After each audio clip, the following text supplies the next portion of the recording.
ஏன்னா ஃபஸ்ட்டு வந்து ஆப்டில் வந்து ஃபவுண்டேஷன் ஸ்ட்ராங் பண்ணணுங்க. ஃபுல்லாக வந்து நம்ம எவ்வளோ பேசிக் ஸ்ட்ராங் பண்ணுறோமோ அதுக்கப்புறம் நம்ம எக்ஸாம் லெவல் வரும்போது கொஞ்சம் ஈஸியாக இருக்கும் சால்வ் பண்ணுறது. 5 ஒர்க் பண்ணுறீங்கன்னா ஒர்க்கு முடிச்சுட்டு ஒரு 1 hour ரெஸ்ட் எடுத்துகிட்டு வந்த உடனே ஒரு 2 hours 3 hours டெய்லியும் வந்து நீங்கள் ஸ்பெண்ட் பண்ணணும். அட்லீஸ்ட் ஒரு 3 to 4 hours ஆச்சு. ஓகே, நான் ஃபஸ்ட்டு வந்து இங்கிலீஷில் வந்து கொஞ்சம் வீக் தான் மேம். ஸ்கூல்லேருந்து ஃபுல்லாக தமிழ் மீடியம் படித்ததுனால இங்கிலீஷ் கொஞ்சம் வீக்காக இருந்தேன். ப்ரிலிம்ஸ்ன்னு பார்த்துக்கிட்டோன்னா உங்களுக்கு ஈஸியாக தெரிஞ்சிடும். கண்ணை மூடிட்டு சிம்பிளிஃபிகேஷன் அப்ராக்சிமேஷன் போயிடலாம். அதை ஃபஸ்ட்டு உங்களுக்கு ஒரு 4 minutesலேயே உங்கள் பாக்கெட்டில் வந்துட்டு 10 marks கிட்ட வந்துடும். அடுத்து என்னென்னா அடுத்த வந்துட்டு ஒரு 5 minutesக்குள்ளே நீங்கள் டிஐ சார்ட் அவுட் பண்ணணும். ஸ்ட்ராங்ஸ் மார்க் போட்டு பார்த்தா தான் நமக்கு தெரியும் இது வரும் நமக்கு வராது. ஸோ ஃபஸ்ட்டு இதை அப்ரோச் பண்ணால் நம்பர் ஆஃப் கொஸ்டின்ஸ் வந்து அட்டெம்ப்ட் இன்க்ரீஸ் பண்ண முடியும் அப்படின்றது மார்க் போட்டு அனலைஸ் பண்ணி அது கண்டுபிடிச்சி. கரண்ட் அஃபேர்ஸ் வந்து நம்ம ரியல் லைஃப்பில் கனெக்ட் பண்ணி தான் படிக்கணும், நியூஸாக படிக்கணும். அதை வந்து நம்ம ஒரு பாயிண்ட்டு ஒரு மார்க் எடுக்கணும் அப்படின்றதுக்காக படித்தோம்னா கண்டிப்பாக மண்டையில் ஏறலாம் பயப்பட தேவையில்லை. எக்ஸ்ட்ராடினரியாக படிக்கிறவங்களும் அதே மாதிரி இப்போ கூட சேர்ந்து படிக்கிறவங்களும் ஒருத்தர் வந்து நல்லா படிப்பாங்க. ஸோ அவங்க வந்து நிறையா மார்க் எடுப்பாங்க. அதை பார்த்து பயப்படவும் தேவையில்லை. ஏன்னா நம்ம கிளியர் பண்ணுற அளவுக்கு நமக்கு இருக்கும். ஸோ இந்த நிறைய பேர் பண்ணுற தப்பு என்னென்னா மெயின்ஸ் வந்து மார்க் எடுத்துகிட்டு அதில் மார்க் வரதோட பார்த்துட்டு அப்படியே விட்டு போயிட்டே இருக்கேன், நெக்ஸ்ட் மார்க் எடுக்க போயிருங்க. அது மட்டும் தப்பு பண்ணவே கூடாது. வந்து இன்டர்வியூவில் வந்து என்னென்னா அவங்க என்ன கொஷின் கேட்கணும் அதுக்கு மட்டும் ஆன்சர் பண்ணுங்கள். நீங்கள் எக்ஸ்ட்ராவாக ஒரு கொஷின் ஆன்சர் பண்ணும்போது அதுலேருந்து அவங்க கொக்கி போட்டு பிடிக்க ஆரம்பிச்சிருவாங்க. ஒரு கொஷின் நீங்கள் ஆன்சர் பண்ணுறீங்கன்னா கிறிஸ்பாக ஆன்சர் பண்ணிட்டு அதை நின்றுடணும். அதை விட்டு நீங்கள் எக்ஸ்ட்ரா பாயிண்ட்ஸ் கொடுத்தீங்கன்னா திருப்பி அதுலேருந்து தான் கொஷின் வரும்.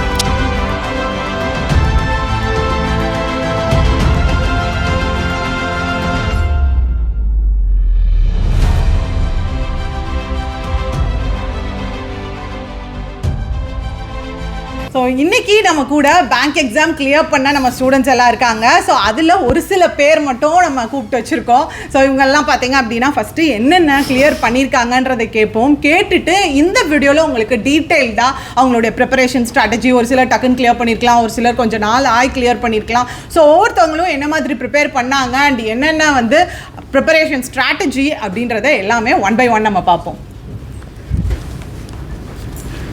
ஹாய், ஹலோ, எல்லாருக்கும் வணக்கம். நான் வந்து கிஷோர், வேலூர்லேருந்து வரேன். நான் வந்து எஸ்எஸ்சி சிஜிஎல் 2024 எக்ஸாம் வந்து கிளியர் பண்ணியிருக்கேன். எனக்கு வந்து போஸ்ட் ஆஃபீஸில் போஸ்டல் அசிஸ்டண்ட் போஸ்ட் கிடச்சிருக்கு. போஸ்டல் டிபார்ட்மெண்ட்டில் எனக்கு ரொம்ப ஹாப்பி இந்த போஸ்ட் கிடைச்சதுக்கு. வணக்கம் எல்லாருக்கும். என் பேர் பிரசன்னா. நான் வந்துட்டு IBS PO கிளியர் பண்ணியிருக்கேன், இந்தியன் பேங்க். ஹாய், என் பேர் வந்து மோகன பிரசாந்த். நான் திண்டுக்கல்லேருந்து வரேன். எனக்கு வந்து நான் IBS PO கிளியர் பண்ணியிருக்கேன். அதில் இந்தியன் பேங்க் வந்து கிடச்சிருக்கு எனக்கு. தேங்க்யூ.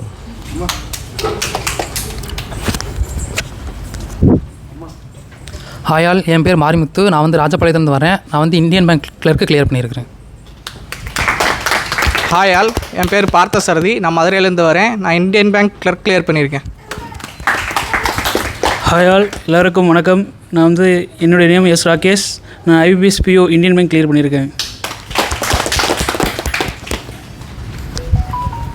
நம்ம வரிசையாக 1 by 1 போயிடலாமா சார்? ஸோ ஒவ்வொருத்தரும் பார்த்திங்க அப்படின்னா ஃபஸ்ட்டு ஒரு ஸ்ட்ராட்டஜிலேருந்தே ஆரம்பிப்போம். ஒரு சப்ஜெக்ட் வைஸாகவே நம்ம ஆரம்பிப்போம். ஸோ சப்ஜெக்டில் பார்த்திங்க அப்படின்னா ஒரு சிலருக்கு வந்து அந்த சப்ஜெக்ட் ஸ்ட்ராங்காக இருக்கும், ஒரு சிலர் அந்த சப்ஜெக்ட் வீக்காக இருக்கும். அவங்க எப்படி அப்ரோச் பண்ணாங்க அப்படின்றதுலேருந்தே நம்ம போகலாம். ஸோ ஃபஸ்ட்டு எதுலேருந்து போகலாம் சார்? நம்ம சப்ஜெக்ட்லேருந்தே போகலாமா? ஸோ ஃபஸ்ட்டு நீங்கள் பார்த்தீங்க அப்படின்னா உங்களுக்கு வீக்கர் ஏரியா எது, ஸ்ட்ராங்கர் ஏரியா எது அப்படின்றத சொல்லுங்கள். அண்ட் ஃபஸ்ட்டு பார்த்தீங்க அப்படின்னா ஒரு சப்ஜெக்ட்லேருந்து நம்ம போவோம். இங்கிலீஷ் எப்படி ப்ரிப்பேர் பண்ணீங்க அப்படின்றத சொல்லுங்கள் சார். ஓகே, நான் ஃபஸ்ட்டு வந்து இங்கிலீஷில் வந்து கொஞ்சம் வீக் தான் மேம். ஸ்கூல்லேருந்து ஃபுல்லாக தமிழ் மீடியம் படித்ததுனால இங்கிலீஷ் கொஞ்சம் வீக்காக இருந்தேன். மேமோட வந்து பேசிக் இங்கிலீஷ் வீடியோ கோர்ஸ் நிறையா பார்த்துருக்கேன் மேம். அதுக்கப்புறம் டுமில் செஷனில் வந்து நீங்கள் கொஸ்டின் அப்ரோச் பண்ணுறது பார்த்துருக்கேன் மேம். ஓகே ஓகே அவ்வளோதான். ஓகே மேம், நான் வந்து இங்கிலீஷில் ஆவரேஜ் தான் சார். இங்கிலீஷ் மீடியம்னால எனக்கு ஓரளவு வரும். அதுக்கப்புறம் உங்கள் பேசிக் வீடியோஸ் பார்க்கும்போது இன்னும் கொஞ்சம் எனக்கு லேர்ன் பண்ணுறதுக்கு ஈஸியாக இருந்துச்சு. அது எனக்கு ஹெல்ப்ஃபுல்லாக இருந்துச்சு. மார்க் மேம், நார்மலாகவே எனக்கு இங்கிலீஷ் வந்து செக்ஷனல் கட் ஆஃப் 2 இயர்ஸாக கிளியர் ஆகலை. Normal overall cut off clear ஆகிரும். இங்கிலீஷில் வந்து செக்ஷனல் கட் ஆஃப் கிளியர் ஆகாது. பட்டு மேமோடைய பேசிக் வீடியோ ஃபஸ்ட்டு ஸ்டார்டிங்லேருந்து பார்த்து கிராமர் வச்சு மட்டும் தான் இது வரைக்கும் கிளியர் பண்ணியிருக்கேன். நான் வந்து ஃபஸ்ட்டு பேங்கிங் தான் ப்ரிப்பேர் பண்ணியிருந்தேன். அதுக்கப்புறம் SSCயும் ட்ரை பண்ணி ப்ரிப்பேர் பண்ணி அதுக்கு அட்டெம்ப்ட் கொடுக்க ஆரம்பித்தேன். ஸோ இங்கிலீஷ் வந்து எனக்கு பேசிக்காக ஓரளவுக்கு வரும். ரீனா மேம்னுடைய இங்கிலீஷ் கோர்ஸ் எல்லாமே பார்ப்பேன். 120 பேசிக் கிராமர் ரூல்ஸ், அப்புறம் அவங்க வீடியோஸ் எல்லாமே பார்த்து நான் ப்ரிப்பேர் பண்ணி எக்ஸாம்ஸ் வந்து கிளியர் பண்ணேன். ஹாய், நான் வந்துட்டு 2 இயர்ஸாக 2023 ஜான்வரியிலேருந்து நான் பேங்கிங் ப்ரிப்பேர் பண்ணிகிட்ருக்கேன். ஸ்ட்ராங் ஜோன்னு பார்த்தீங்கன்னா எனக்கு ஹாப்பி தான் ஸ்ட்ராங் ஜோன். என்னோடய பேசிக்ஸ் எல்லாமே அப்ரோச்சிங் மெத்தட் எல்லாமே நான் வந்து கனிஷ் சார் வீடியோஸ் பார்த்து தான் நான் வந்து டெவலப் பண்ணிக்கிட்டேன். இங்கிலீஷ் வந்து பேசிக்ஸ் மட்டும்தான் பார்த்தேன் பெருசாக. அதுக்கப்புறம் வீடியோஸ் எதுவும் பார்க்க மாட்டேன். மார்க் எடுத்து டெஸ்ட்டு ரிவ்யூ பண்ணுறதுல தான் இது பண்ணுவேன். ஸ்ட்ராங் ஜோன் ஆனால் கனிஷ் சார் வீடியோஸ் வந்து ஆப்டிக்கு ரொம்ப எல்லாமே வந்து நான் ரொம்ப யூஸ்ஃபுல்லாக இருந்துச்சு அப்படின்றது கனிஷ் சார் வீடியோஸ் பார்த்து தான். தேங்க்யூ. ஆப்டிடியூட் பொறுத்த வரைக்கும் பார்த்தீங்க அப்படின்னா ஸ்டூடெண்ட்ஸ்க்கு மேஜராக வந்து இருக்கிறதுலே ரொம்ப டிஃபிகல்ட்டி ஃபேஸ் பண்ணுறது ஆப்டிடியூட் தான். ஏன்னா மெயின்ஸ்லலாம் இப்போலாம் எப்படி அப்ரோச் பண்ணுறது அப்படின்றதே தெரிய மாட்டேங்குது. மெயின்ஸ்லாம் பார்த்தீங்க அப்படின்னா ஒரு 4 கொஷின் 5 கொஷின் அட்டன் பண்ணுறதே ரொம்ப கஷ்டமாக இருக்குது. ஸோ இப்படி இருக்கிற பட்சத்தில் நீங்கள் ஆப்டிடியூட் கிராக் பண்ணுறதுக்கு என்னென்ன வீடியோ கோர்ஸ் பார்த்தீங்க, நீங்கள் எப்படி ப்ராக்டிஸ் பண்ணீங்க அப்படின்றத 1 by 1 சொல்லுங்கள் ப்ரோ.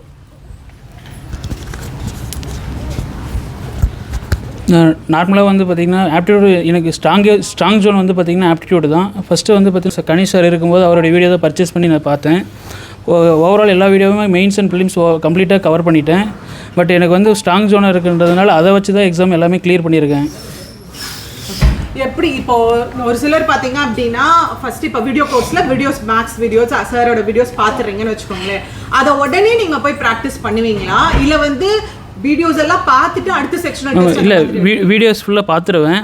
மார்க் டெஸ்ட்ஸ் ஃபுல்லாக போடுவேன். மேக்ஸிமம் டெலிகிராமில் வந்து குரூப்ஸில் எல்லா சம்ஸுமே நான் டெலிகிராம் சால்வ் பண்ணி கொடுப்பேன் மற்றவங்களுக்கு. அதனால வந்து ஆப்டிடியூட் வந்து பார்த்திங்கன்னா கொஞ்சம் ஸ்ட்ராங் ஜோனாக இருக்குது. மேம் நான் ஒன்லி சாரோட வீடியோஸ் மட்டும்தான் பார்ப்பேன். அதனாலே எனக்கு ஸ்ட்ராங் ஜோனாக அது மாறிடுச்சு. எனக்கு ஆப்டி சால்வ் பண்ணுறது அவ்வளோ பிடிக்க ஆரம்பிச்சிருச்சு. அதனால் வந்து எனக்கு ஒன்லி சாரோடது மட்டும்தான். ஓகே, இப்போ சார் வீடியோஸ் பார்த்துட்டு அடுத்து நீங்கள் எப்படி ப்ராக்டிஸ்? சார் எப்படி வந்து கொஷினில் எப்படி செலக்ட் பண்ணுறாரு, எப்படி வந்து அந்த டேட்டா எடுக்கிறாரு, அதெல்லாம் ஃபுல்லாக பார்த்துருவேன். டெய்லி நைட் நான் அந்த அவர் வீடியோ மட்டும்தான் பார்த்துட்டு படுப்பேன். படுத்துட்டு மார்னிங் வந்து அதை எப்படி நம்மளாக சம்ஸ் எடுத்து அந்த செக்ஷனில் வந்து போட்டு பார்ப்பேன். அப்படியே கற்றுக்கிட்டது தான் மேம். நானும் பேசிக் எல்லாமே கனிஷ் சார் வீடியோ தான் மேம் பார்த்துருக்கேன். அதுக்கப்புறம் என்ன ஃபஸ்ட்டு வந்து ஆப்டில் வந்து ஃபவுண்டேஷன் ஸ்ட்ராங் பண்ணணும் மேம். ஃபுல்லாக வந்து நம்ம எவ்வளோக்கெவ்வளோ பேசிக் ஸ்ட்ராங் பண்ணுறோமோ அதுக்கப்புறம் நம்ம எக்ஸாம் லெவல் வரும்போது கொஞ்சம் ஈஸியாக இருக்கும் சால்வ் பண்ணுறதுக்கு. இப்போ எனக்கு வந்து ஆப்டிடியூட் வராதுன்னு வச்சுக்கோங்களேன். இப்போ வந்து எனக்கு ஒரு சப்ஜெக்டில் இப்போ நான் சார் வீடியோ பார்க்குறேன், ஒரு போடுறேன். அடுத்து இப்போ ஸ்டூடெண்ட்ஸ் நிறைய பேர் ஃபேஸ் பண்ணுறது என்னென்னா, இன்றைக்கி அதை நான் சால்வ் பண்ணிட்டேன்ற பட்சத்தில் அடுத்து ஒரு 2-3 நாளுக்கு அப்புறம் அதை நான் பார்க்குறப்போ, நான் சால்வ் பண்ணுறப்போ வீடியோ பார்க்குறப்ப எனக்கு சால்வ் பண்ண வருது. அடுத்து வந்து ஒரு 4-5 நாளுக்கு அப்புறம் நான் அதே டைப் ஆஃப் சம் அப்ரோச் பண்ணுறப்ப எனக்கு வரல. ஸோ இந்த மாதிரி டிஃபிகல்ட்டிஸ் எப்படி ஃபேஸ் பண்ணுறது? ஓகே, அதான் மேம் அது ஃபவுண்டேஷன் ரொம்ப ஸ்ட்ராங் பண்ணணும் மேம். நான் வந்து ஆக்சுவலாக ஃபஸ்ட்டு பேங்கிங் தான் ப்ரிப்பேர் பண்ணிட்டு இருந்தேன். ஸோ அப்புறம் எஸ்எஸ்சிக்கு ஷிஃப்ட் ஆகும்போது நான் ஆப்டியில் கொஞ்சம் மாட்ரேட் தான், ரொம்ப வீக்குன்னு சொல்ல முடியாது, ஸ்ட்ராங்னு சொல்ல முடியாது, மாட்ரேட் லெவலில் இருப்பேன். ஸோ கனிஷ் அண்ணனுடைய வீடியோ தான் பார்ப்பேன். கனிஷ் அண்ணனுடைய கேட்டன் செஷனு, மேரத்தான் செஷன்லாம் ரொம்ப யூஸ்ஃபுல்லாக இருந்தது. ஸோ அந்த கேட்டன் செஷன்லாம் நான் டெய்லியுமே பார்ப்பேன். அப்புறம் மேரத்தான் வந்து ஒன் டே ஃபுல்லாக எடுப்பார், ஹாஃப் டே ஃபுல்லாக வந்து ஆப்டிடியூட் ஃபுல்லாகவே எடுப்பார். ஸோ அந்த வீடியோஸ்லாம் நான் பார்த்து தான் வந்து மேக்ஸ் வந்து ப்ரிப்பேர் பண்ணேன், ஆப்டிடியூடு. அப்புறம் கனிஷ் அண்ணா அது வந்து மேக்ஸ் மேஜிக்னு ஒரு புக் இருக்குது.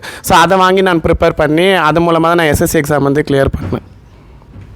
இது அட்வான்ஸ் மேக்ஸ் எப்படி படிச்சிங்க? அட்வான்ஸ் மேக்ஸ் வந்து உங்களுடைய வீடியோஸ் தானே பார்த்தேன். யூடியூப்பில் வந்து ஷார்ட்ஸ்லாம் போடுவீங்க, நிறைய வீடியோஸ் போடுவீங்க, ஷார்ட்கட் ட்ரிக்ஸு, ட்ரிக்னாமெண்ட்ரி, ஜாமெண்ட்ரி, அதுக்கெல்லாம். அதுக்கப்புறம் உங்கள் மேக்ஸ் மேஜிக்லேயே வந்து நார்மல் அப்ரோச்சு, உங்கள் அப்ரோச்சு, கனிஷ் அப்ரோச்சு ரெண்டுமே போட்டிருப்பாரு. ஸோ அது வந்து எனக்கு ரொம்ப ஹெல்ப்ஃபுல்லாக இருந்தது. ஓகே, இது டைம் மேனேஜ்மெண்ட் எப்படி பண்ணுவீங்க?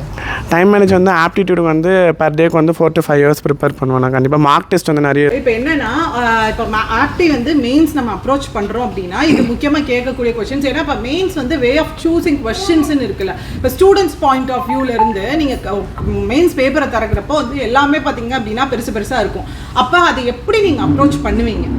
அந்த மாதிரி ஆப்டி கொஸ்டின்ஸ் ஃபஸ்ட்டு வந்துட்டு ப்ரிலிம்ஸ்ன்னு பார்த்துக்கிட்டோன்னா உங்களுக்கு ஈஸியாக தெரிஞ்சிடும். கண்ணை மூடிட்டு சிம்பிளிஃபிகேஷன் அப்ராக்சிமேஷன் போயிடலாம். அதை ஃபஸ்ட்டு உங்களுக்கு ஒரு 4 minutesலேயே உங்கள் பாக்கெட்டில் வந்துட்டு 10 marks கிட்ட வந்துடும். அடுத்து என்னென்னா, அடுத்த வந்துட்டு ஒரு 5 minutesக்குள்ளே நீங்கள் டிஐ சார்ட் அவுட் பண்ணணும். இப்போ வந்துட்டு 2 டிஐ இருக்குன்னா கண்டிப்பாக ஒரு டிஐ மாடரேட்டாக இருக்கும், அதை ஃபஸ்ட்டு நீங்கள் அடிக்கணும். அப்புறம் இருக்கிற டிஐ வந்துட்டு கஷ்டமாக அதை பேஸ் பண்ணிவிட்டு அதை சால்வ் பண்ணணும். கஷ்டமாக இருந்தால் ஸ்கிப் பண்ணிவிட்டு கடைசி 8 minutes அப்ளிகேஷன் சம்ஸ் போயிட்டு அங்கே இருக்கிற குட்டி சம்ஸ்லாம் சீக்கிரம் சால்வ் பண்ணிட்டு கடைசியில் தான் எனக்கு நம்பர் சீரிஸ் கொஞ்சம் வீக்கு. அதனால் எப்படி பார்த்தாலுமே டஃப்பாக இருக்கிறது எல்லாருக்குமே கிளிக் ஆகாது. அதனால் ஈஸியாக இருக்கிறத ஈஸியாக போட்டுறேன், அதுவே ஆப்டிமமாக செலக்ட் ஆகிடலாம். மெயின்ஸில் வந்துட்டு என்னென்னா நம்ம கொஸ்டின் செலெக்ஷன் தான் ஃபுல்லாக மார்க் எடுத்து பார்த்து அதில் எப்படின்னா நம்ம ஃபுல்லாக ஒரு ரவுண்டு போயிடணும். ஃபஸ்ட்டே போயிட்டு ஈஸியான கொஸ்டின்ஸை சார்ட் அவுட் பண்ணிடணும். இந்த மெயின்ஸ்லேயே எனக்கு டூயபிள் கொஸ்டின்ஸே கடைசியில் இருந்தது. அதுவும் 2 மார்க்கர் தான். 2 மார்க்கர்ஸ் அட்டன் பண்ணேன், அதோட அவ்வளோதான். ஆக்சுவலி எல்லாருக்கும் வந்து ரீசனிங் வந்து ஸ்ட்ராங்கு. நான் ரீசனிங் தான் நிறையா போடுவேன்னு சொல்லுவாங்க. பட் எனக்கு வந்து அப்படியே ரிவர்ஸ் தான். ஆப்டி தான் நான் ஸ்ட்ராங்கு. எனக்கு சின்ன வயசுலேருந்தே மேக்ஸ் பிடிக்கும், மேக்ஸ் சால்வ் பண்ணுறது தான் பிடிக்கும். தியரியை விட எனக்கு சால்விங் தான் பிடிக்கும். தியரி பேப்பர் எழுதக்கூட மாட்டேன், அந்த மாதிரி தான் இருக்கும். ஸோ அதனால் பேங்கிங் சூஸ் பண்ணதுக்கான ரீசனுமே கூட அதுதான்.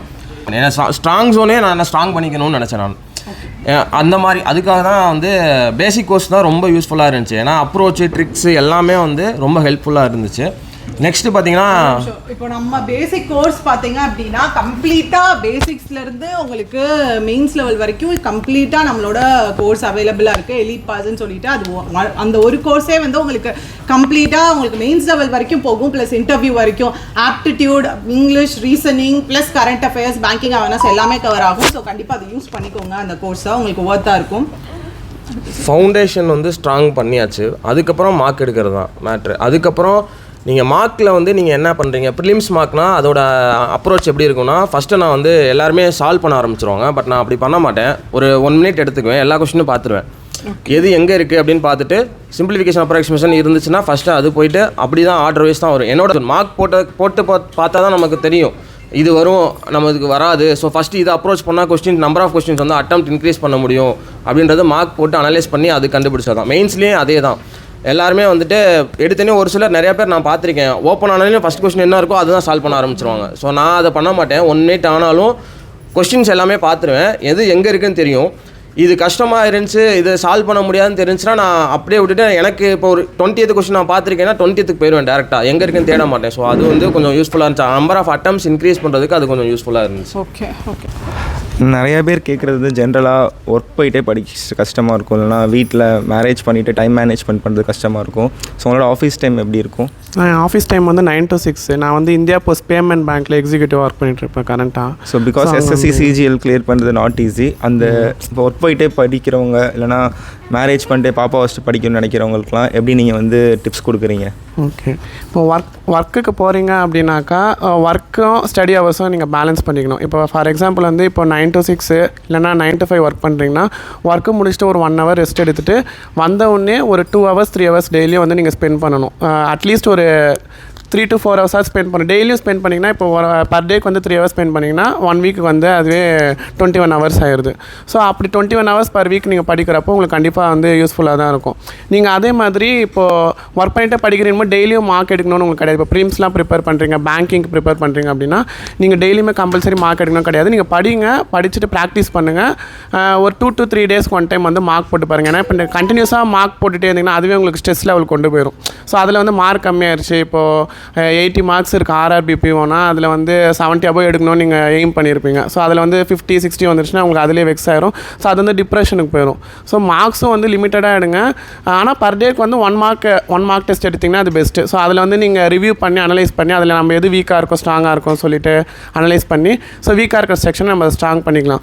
மெயின்ஸுக்கு பார்த்தீங்கன்னா வந்து 1 mark எடுத்துட்டிங்கன்னா அதை ஃபுல்லாக ரிவ்யூ பண்ணி செல்ஃப் எவாலுவேட் பண்ணணும்.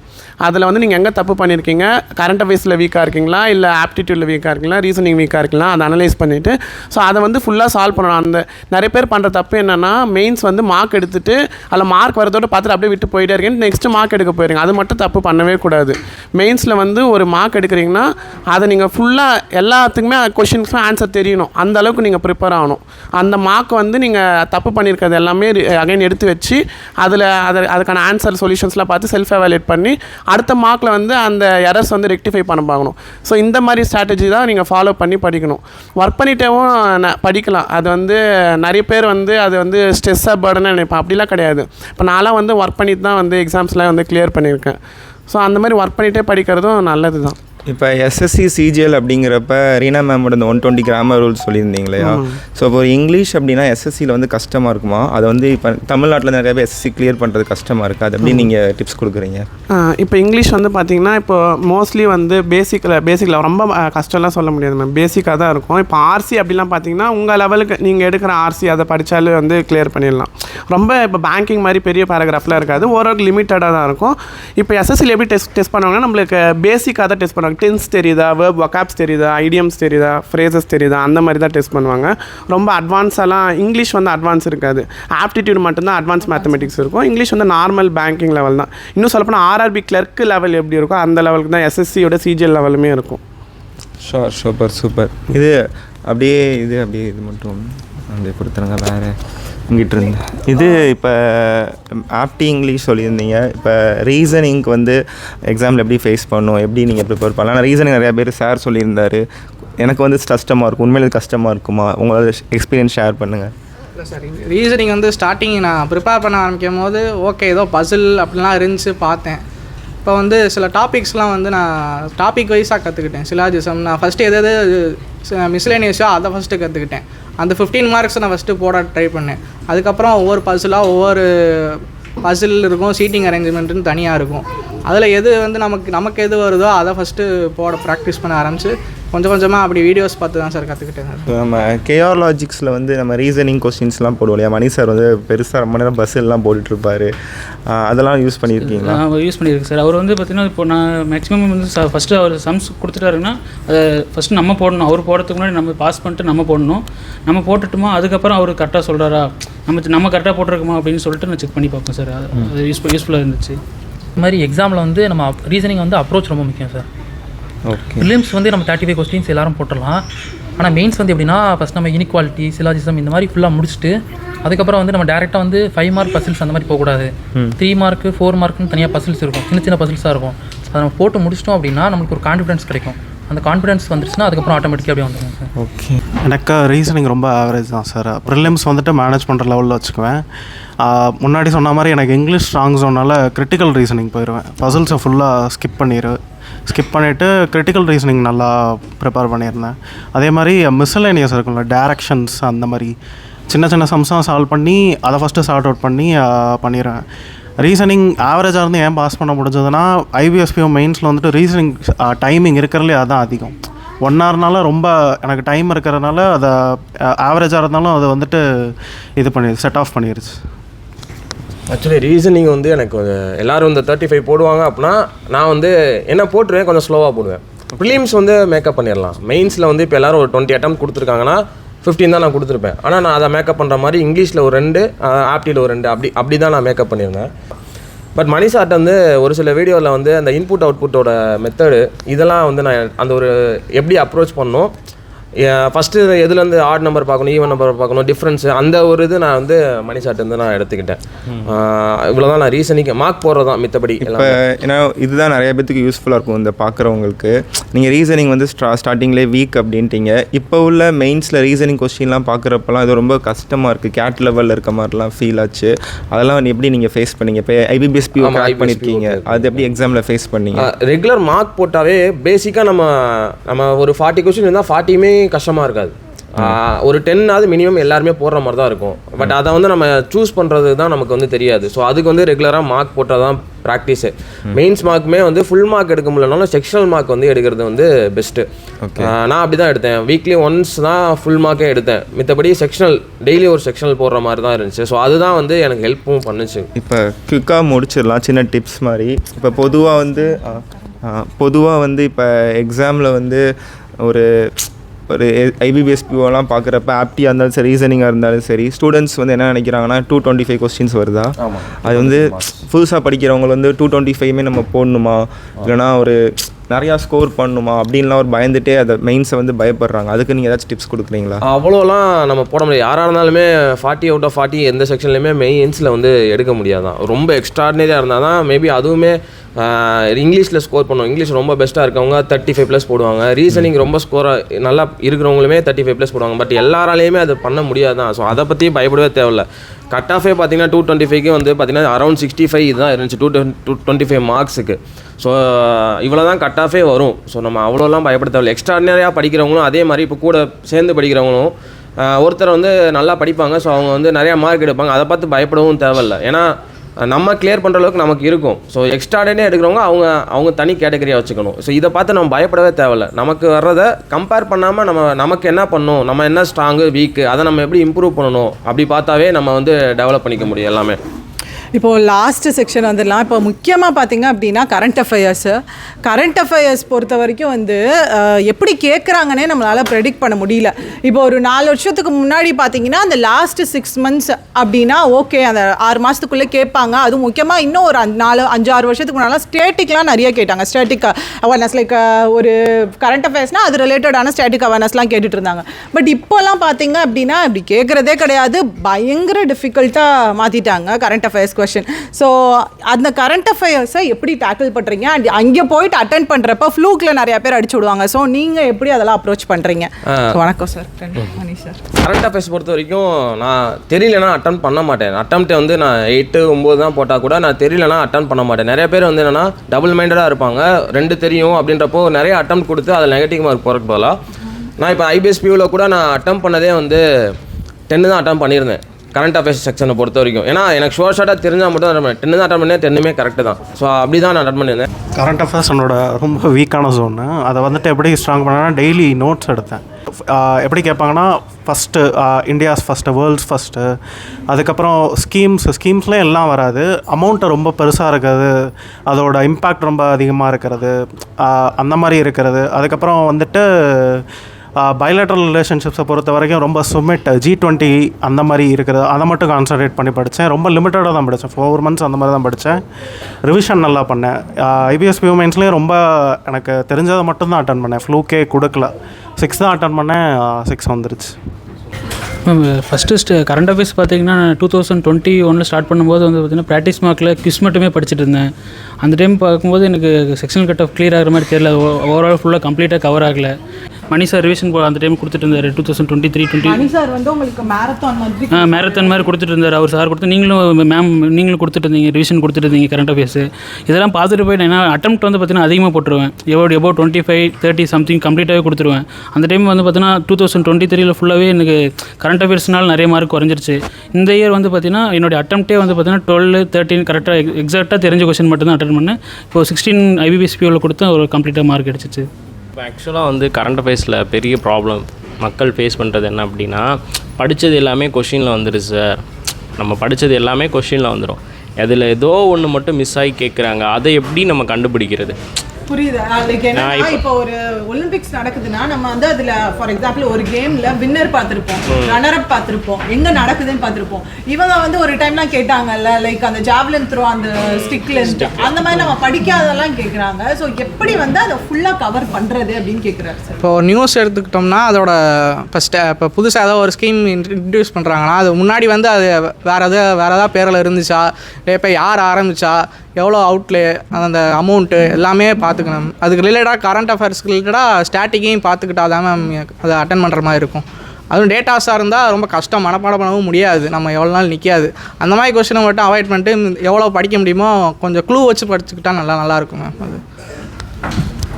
அது கரண்ட் அஃபேர்ஸ் நம்ம டேரெக்டாக வெப்சைட்லையோ இல்லை பிடிஎஃப்லையோ படிக்கக்கூடாது மேம். ஃபஸ்ட்டு வந்து ஒரு வீடியோஸ் பார்க்கணும். நம்ம என்ன கான்செப்ட்டு என்ன எதுவும் புரிஞ்சுக்கணும் மேம். ஃபஸ்ட்டு நீங்கள் சொன்ன மாதிரி வேறு தெரியாத கொஸ்டின் கேட்குற நிறைய சான்ஸ் இருக்கும். அப்படி என்ன பண்ணணும்னா நம்ம ஒரு நியூஸாக படிக்கணும். அப்புறம் மணி சார் வந்து எக்ஸாம் அந்த பக்கத்தில் வரும்போது எம்சிக்யூ வீடியோ போடுவாங்க. அது ஃபுல்லாக பார்த்துட்டு வேறு நீங்கள் எம்சிக்யூ வந்து எந்த சோர்ஸில் கிடச்சாலும் ஃபுல்லாக எம்சிக்யூ வந்து படிச்சுட்டு அந்த மாதிரி பண்ணணும் சார். இப்போ ஒரு கரண்ட் அஃபேர்ஸ் சொன்னோடனே ப்ரோ சொன்ன பாயிண்ட் தான் எனக்கு ஞாபகம் வருது. கரண்ட் அஃபேர்ஸ் வந்து அதை வந்து ஒரு என்ன சொல்கிறது, ஒரு நம்ம படிப்பு, நம்ம பேங்க் எக்ஸாமு ஒரு எஸ்எஸ்சி கிளியர் பண்ணுறோம், அது மார்க்குக்காக பார்க்காம ஒரு நியூஸாக பார்க்கணும். அது அப்படி படித்தா தான் கரண்ட் அஃபேர்ஸ் வந்து ஈஸியாக புரியும், நம்மளுக்கு ஈஸியாக மைண்டில் ஏறும். இப்போ எல்லாத்தையுமே ஒரு நியூஸாக ஒரு ஜாலியாக படிக்கணும். இப்போ மோடியே வந்து இப்போ பிரைம் மினிஸ்டர் நரேந்திர மோடி வந்து ஏதாச்சும் ஒரு ஸ்கீம் இம்ப்ளிமெண்ட் பண்ணுறான்னா அது ரிலேட்டடாக நம்ம டெய்லி லைஃப்பில் கனெக்ட் பண்ணி, இப்போ ஃபார் எக்ஸாம்பிள் வந்து ஸ்கில்டு ஆர்டிசன்ஸ்க்காக ஒரு ஸ்கீம் கொண்டு வந்திருக்காருன்னா நம்ம ஹேண்டிகிராஃப்ட்ஸு அந்த மாதிரி ஒரு ஸ்கீம் கொண்டு வந்திருக்காரு, எவ்வளோ ப்ராஜெக்ட்டு எவ்வளோ க்ரோர்ஸ் அலோகேட் பண்ணியிருக்காங்க அப்படின்னு நம்ம கரண்ட் அஃபேர்ஸ் வந்து நம்ம ரியல் லைஃப்பில் கனெக்ட் பண்ணி தான் படிக்கணும், நியூஸாக படிக்கணும். அதை வந்து நம்ம ஒரு பாயிண்ட்டு ஒரு மார்க் எடுக்கணும் அப்படின்றதுக்காக படித்தோன்னா கண்டிப்பாக மண்டையில் ஏறாது. கரண்ட் அஃபேர்ஸ் பொறுத்து இருக்கும். முடிச்சுக்கலாம்.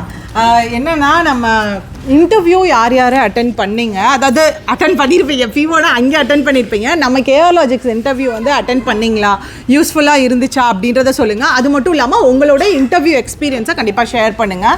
ஸோ அதை மட்டும் இது பண்ணிவிட்டு நம்ம வைண்ட் அப் பண்ணிக்கலாம். பிகாஸ் இன்டர்வியூவோட ஸ்கோர் வந்து நிறைய பேரோட பார்க்குறப்போ பார்டர் IBPS PO அப்படின்னா ஒரு 2 மார்க் 3 மார்க் அதிகமாக வாங்கியிருக்காங்க அப்படின்னா கூட அந்த இன்டர்வியூ ஸ்கோரில் வந்து ஒரு 18 மார்க் மேலே 18 மார்க் அப்படின்லாம் இருக்கிறப்ப அது பயங்கரமாக பூஸ்ட் பண்ணுது. ஸோ அது வந்து பெரிய வேரியேஷனாக இருக்குது. ஸோ இன்டர்வியூ வந்து எப்படி நீங்கள் அப்ரோச் பண்ணீங்க, நம்ம இன்டர்வியூ அட்டென்ட் பண்ணீங்களா, அது யூஸ்ஃபுல்லாக இருந்துச்சா அப்படின்றதையும் சொல்லியிருக்கேன். மார்க் இன்டர்வியூ இங்கே கேஆர்லாஜிக்ஸ்லாம் RRBPO மார்க் இன்டர்வியூ அட்டன் பண்ணேன். RRBPO அங்கே இன்டர்வியூ அட்டன் பண்ணேன்.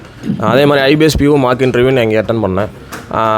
மார்க் இன்டர்வியூ பொறுத்த வரைக்கும் இங்கே கொடுத்துருக்க அந்த டிஸ்கஷன்ஸ் குரூப் வச்சு நம்ம தனித்தனியாக இன்டர்வியூ பேனல் மாதிரி நம்ம ஸ்டூடெண்ட்ஸ்குள்ளேயே நம்ம கேட்டு பண்ணது அது ரொம்பவே ஹெல்ப்ஃபுல்லாக தான் இருந்துச்சு. நிறையா வந்து தெரிஞ்சுக்கிறதுக்கும் ஹெல்ப்ஃபுல்லாக இருந்துச்சு.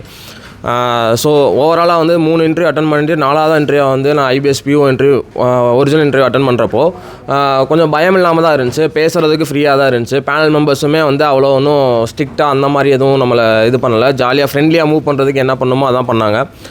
எனக்கு ஓவராலாக இன்டர்வியூவில் பார்த்தீங்கன்னா அவுட் ஆஃப் 100 வந்து 84 மார்க்ஸ் போட்டிருந்தாங்க.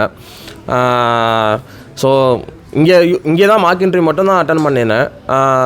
பேசுகிறதுக்கு ஒரு பயம் இல்லாமல் ஒரு இன்டர்வியூ ஃபேஸ் பண்ணுறதுக்கு ரொம்ப ஹெல்ப்ஃபுல்லாக இருந்துச்சு. நான் வந்துட்டு மார்க் இன்டர்வியூ நம்மகிட்ட போன வருஷம் தான் எடுத்தேன். அதுக்கப்புறம் என்னாச்சுன்னா எனக்கு அந்த டயத்தில் வந்துட்டு இன்டர்வியூ எப்படி அப்ரோச் பண்ணுறதுனே தெரியல. அந்த ஒன் டே வந்துட்டு காலைல 8 AM வந்துட்டு நைட்டு 7:30 தான் போனோம். ஃபுல்லாக எனக்கு ரொம்ப யூஸ்ஃபுல்லாக இருந்துச்சு. மணி சார் வந்துட்டு இது பேங்கிங் அவேர்னஸ் ரொம்ப ஷார்ட்டாக ப்ரீஃபாக இன்ட்ரடியூஸ் பண்ணார். அப்புறம் வந்துட்டு அந்த டைம் வந்துட்டு சண்முகம் சார் கனரா பேங்க்லேருந்து வந்து நல்ல இன்சைட் கொடுத்தாரு. அதுக்கப்புறம் ரமேஷ் சார் வந்துட்டு இன்டர்வியூ முடிக்கும் போது 7:30 ஆயிடுச்சு. நான் தான் கடைசிக்கு முந்தின ஆள். நல்ல இன்சைட் கொடுத்தாங்க. அதில் ஒரு ஐடியா கிடச்சோடனே இந்த வருஷம் எப்படி எடுத்துக்கிட்டேன்னா இன்டர்வியூ ப்ரிப்பரேஷன் சீக்கிரமே ஆரம்பிச்சிட்டேன். என்னோடய இது வந்துட்டு 5th இயர் ப்ரிப்பரேஷன்.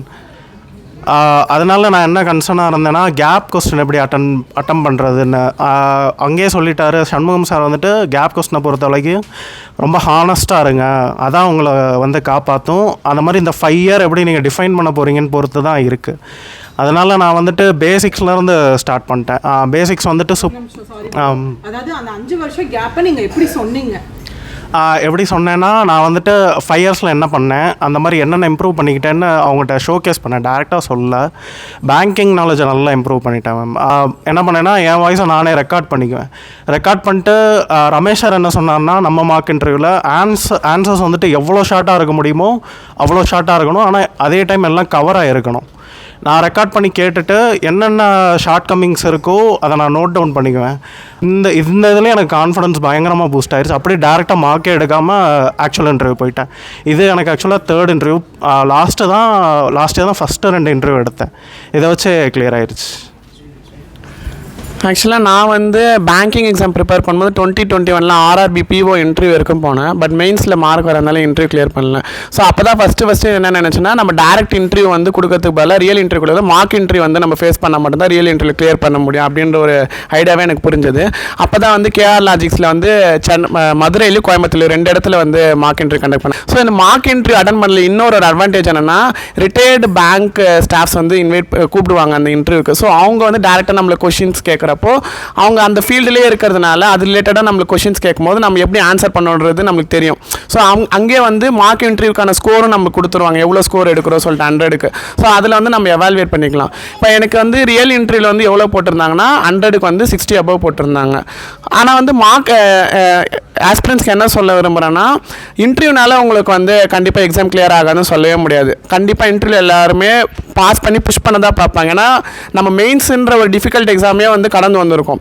ஒரு இன்டர்வியூனால ஒரு கேண்டிடேட் வந்து கிளியர் ஆகாமல் போகக்கூடாதுன்னு அவங்களும் அந்த தாட் வச்சு தான் வந்து இன்டர்வியூவே எடுப்பாங்க. ஸோ அப்படின்றப்ப நீங்கள் ரொம்ப பயந்துட்டுலாம் போகக்கூடாது. நார்மலாக கேஷுவலாக போங்க, என்ன கொஷின்ஸ் கேட்குறாங்களோ அதுக்கு ஆன்சர் பண்ணுங்கள்.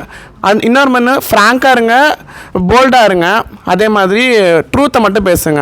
இவர் ப்ரோ சொன்ன மாதிரி இருக்கிற உண்மையை அப்படியே சொல்லணும். அவங்கக்கிட்ட நீங்கள் ஒளிவு மறைவாக இருக்கிறத வந்து மேக்கப் பண்ணிலாம் சொன்னால் அவங்க ஈஸியாக ஃபைண்ட் அவுட் பண்ணிடுவாங்க. இப்போ நீங்கள் 2 to 3 years வந்து பேங்கிங் எக்ஸாம் ப்ரிப்பேர் பண்ணிட்டுருக்கேன், ஜாப் எதுவும் பண்ணலாம், அது உண்மையாக நீங்கள் சொல்லிடணும். நான் பேங்க் எக்ஸாம் தான் ப்ரிப்பேர் பண்ணிட்டு இருந்தேன், நான் போகலை சொல்லிட்டு சொன்னீங்கன்னா அவங்களே அக்செப்ட் பண்ணிக்குவாங்க. அதை விட்டுட்டு நான் ஒர்க்குக்கு போயிட்டு இருந்தேன் சார், நான் என்னோடய நாலேஜை டெவலப் பண்ணிட்டு இருந்தேன் அப்படி இப்படின்னு சொன்னாக்கா அவங்க ஈஸியாக கண்டுபிடிச்சிருவாங்க. அப்போ நம்ம தான் மாட்டிக்கும். அதே மாதிரி இன்னொன்று வந்து இன்டர்வியூவில் வந்து என்னென்னா அவங்க என்ன கொஷின் கேட்கணும் அதுக்கு மட்டும் ஆன்சர் பண்ணுங்கள்.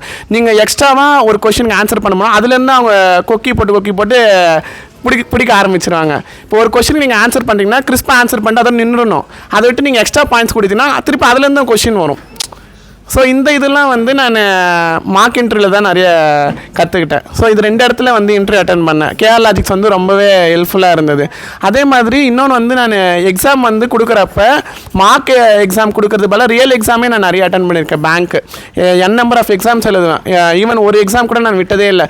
NHB எழுதுவேன், செபி எழுதுவேன், அப்புறம் FCA எழுதுவேன், RRB எழுதுவேன், IBPS எழுது, SBI எழுது, எல்லாமே டேரெக்டாக ரியல் எக்ஸாம் போயிட்டு அப்படியே நான் கொடுக்குறது தான். ஸோ அந்த எக்ஸ்பீரியன்ஸ் தான் எனக்கு இது வரைக்கும் கொண்டு வந்திருக்கு. ஸோ அந்த எக்ஸ்பீரியன்ஸ் வச்சு தான் நான் CGL SSCயை கிளியர் பண்ணேன். ஸோ இப்போ வந்து இன்னொன்று என்ன சொல்ல வரேன்னா, இப்போ நீங்கள் ஒரு எக்ஸாம்ஸ் கிளியர் பண்ணுறீங்கன்னா அமௌண்ட் வந்து நீங்கள் பேர் பண்ணி தான் ஆகணும். எனக்கு இவ்வளோ அமௌண்ட் ஆகுது, ஒரு எக்ஸாம் ஃபீஸ் வந்து 800 ஆகுதுன்னா நீங்கள் அதை பேர் பண்ணால் மட்டும்தான். இப்போ ஸ்டடி மெட்டீரியல்ஸ்க்கு இவ்வளோ ஆகுது, கோர்ஸுக்கு இவ்வளோ ஆகுது அப்படின்லாம் நீங்கள் பார்த்தீங்கன்னா நீங்கள் வந்து கிளியர் பண்ண முடியாது. எப்படியா இருந்தாலும் நீங்கள் ஒரு ஜாபுக்கு போய்ட்டு அதை வந்து ஏர்ன் பண்ண தான் போகிறீங்க. அப்படின்றப்போ முன்னாடியே அந்த அமௌண்ட்டை நீங்கள் பேர் பண்ணி தான் ஆகணும். இவ்வளோ அமௌண்ட் ஆகுதுன்னா நீங்கள் அதை ஃபஸ்ட்டே இது பண்ணிவிட்டு பண்ணால் மட்டும்தான் நீங்கள் கிளியர் பண்ண முடியும். ஸோ இதுதான் நான் வந்து சொல்ல விரும்புகிறேன். 3 years பேங்கிங் ப்ரிப்பரேஷன் ஸ்டார்ட் ஆகுது. இந்த ஃபஸ்ட் டைம் தான் IBPS PO interview first time போயிருக்கேன். அவுட் ஆஃப் 100 வந்து 85 எடுத்திருக்கேன். நான் வந்து என்ன பண்ணுவேன்னா லாஸ்ட் இயர் எக்ஸாம் எல்லாமே கிளியர் ஆகலை. அந்த டைம் ஃப்ரீ டைமில் இருக்கும்போது ஃபுல்லாக லேர்னிங் ஸ்பேஸ் வீடியோ ஃபுல்லாக பேங்கிங் அவேர்னஸ் கம்ப்ளீட் பண்ணிட்டேன். இந்த டைம் மெயின்ஸ் முடிச்சுட்டு நான் எகைன் ரிவிஷன் பண்ணும்போது எனக்கு கொஞ்சம் சிம்பிளாக இருந்துச்சு. இன்டர்வியூவில் கேட்கும்போது வந்து பார்த்தீங்கன்னா பேங்கிங் டேர்ம்ஸ்லாம் ஈஸியாக கன்வே பண்ணிட்டு அவங்களுக்கு சொல்லிட்டேன். நானும் மார்க் இன்டர்வியூ ஆட்டம் கேஆர் லாஜிக்ஸில் மார்க் இன்டர்வியூ அட்டன் பண்ணேன். அதான் ஃபஸ்ட் டைம் நான் இன்டர்வியூ அட்டன் பண்ணி சார் தான் எடுத்தாங்க, இன்டர்வியூ எடுத்தாங்க. எப்படி பண்ணணும், எப்படி சொல்லணும்னு சொல்லி கொடுத்தாங்க மேம். அது ரொம்ப ஹெல்ப்ஃபுல்லாக இருந்துச்சு மேம். IBPS PO இன்டர்வியூக்கு ரொம்ப ஹெல்ப்ஃபுல்லாக இருந்துச்சு மேம். ஸோ ரொம்ப தேங்க்ஸ். பொறுமையாக எல்லாத்துக்கும் ரொம்ப பொறுமையாக ஆன்சர் பண்ணீங்க. ரொம்ப தேங்க்ஸ். ஆக்சுவலாக இந்த வீடியோ ரொம்ப யூஸ்ஃபுல்லாக இருக்கும் ஸ்டூடெண்ட்ஸுக்கு கண்டிப்பாக. ஏன்னா நம்ம ஒருத்தரோட இன்ட்ராக்ட் பண்ணுறதை விட நிறைய பேர் அவங்களோட பெர்ஸ்பெக்டிவ் நம்மளுக்கு தெரியிறப்போ அது எல்லா ஸ்டூடெண்ட்ஸுக்குமே கண்டிப்பாக யாரோ ஒருத்தரோடதையாவது கனெக்ட் ஆகும். ஸோ ரொம்ப தேங்க்ஸ் எல்லாருக்கும். ஸோ இன்டர்வியூ முடிச்சிக்கலாம். கண்டிப்பாக இந்த வீடியோ உங்களுக்கு யூஸ்ஃபுல்லாக இருந்திருக்கும்னு நினைக்கிறேன். ஸோ எதுக்கு இத்தனை பேர்கிட்ட நம்ம இன்டர்வியூ எடுக்கிறோம் அப்படின்னா யாரோட ஒருத்தர்கிட்டயாவது நம்மளுக்கு சிங்க் ஆகும். சரி ஆமாம்ல இவங்க பண்ணுறது மாதிரி தானே நம்ம பண்ணிகிட்ருக்கோம் அப்படின்னு சொல்லிட்டு. ஸோ கண்டிப்பாக யூஸ் பண்ணிக்கோங்க. நம்ம கேஆர் லாஜிக்ஸ் வீடியோ கோர்ஸ்லேருந்து எல்லாமே யூஸ் பண்ணிக்கோங்க. அண்ட் இவங்களுக்கு கங்க்ராச்சுலேஷன்ஸும் கீழே காமெண்ட் பாக்ஸில் போடுங்க. So tata bye, see you guys. Thank you.